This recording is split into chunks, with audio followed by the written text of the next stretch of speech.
So I thought I'd give a little bit of a tutorial about how to sew the flower onto the headband for this, since there really wasn't anything on the website with directions. I safety pinned or paper clipped actually, so it's paper clip, the outer two parts of the headband to the flower where I wanted it to go while it was actually on my head, so that I could visualize what it was I was seeing. And I'm using to sew in just the ends from the flower, so you probably want to leave extra long ends. I didn't, because I didn't think about that in advance, so I'm going to need some extra thread. But in the meantime, I'm just using that, and I think that that's helpful. So I'm straightening it out across the flower where I want it to go, and then sewing from one end to the other. Be careful so on the back side you can, take a jump, so I can skip a couple stitches down to here, as long as I keep it tight. And you just sew in using your yarn needle. But on the front side you want to be careful. You really got to go directly into the next stitch, because otherwise you're going to end up with a line across the top of the flower, and you certainly don't want that. So then you just sew back through like that. So I have sewn this first one all the way across, and now I'm going to do the middle one.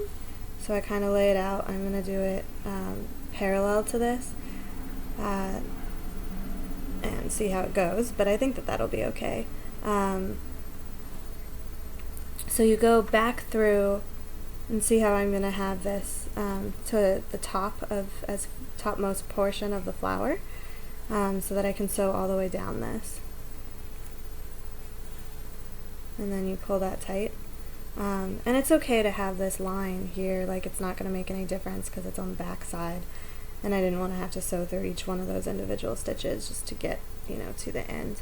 And then you go back to the front and you look at your flower and you make sure that you're, going through holes that are already in the fabric. Like, don't try and go through the middle of your double crochet stitch, try and go around it, and then you go back through the back of it like so, and you're just gonna continue doing that. And I think I can do maybe one more stitch with this piece of string, and then I'm gonna show you exactly how I'm gonna do the next one. And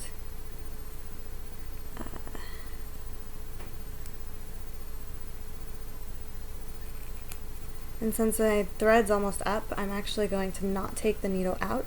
I'm going to go, if we're looking at the front, I'm pulling my needles out through the front, but I'm just going to pull it just a little bit back through, and then back through the headband piece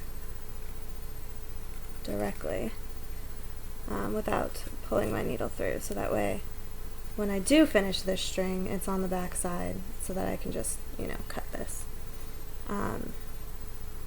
right there. Then you pull it so that it's loose. You don't want to be pulling into any weird, if you were to pull this too tight, you're going to end up with scrunches in your flower. You want to make sure that your string is, as loose as it's going to be, so that you don't pull any weird things into the actual flower itself.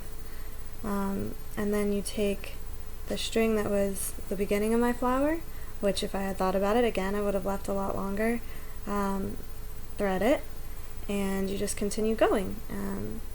So I'm going to actually just go directly in. I'm going to go, so that, see how this comes out a little bit on the top?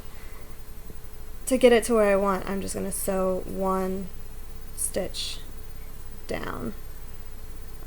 So now that my needle is actually coming out in the center of this flower, which is where I'm going to mark, align my headband piece. So I pull it back up and I go through the headband piece and pull it into place, and that's that. And then I can just go continue sewing across. Easy enough, I hope, and I hope you enjoyed this, my first video tutorial.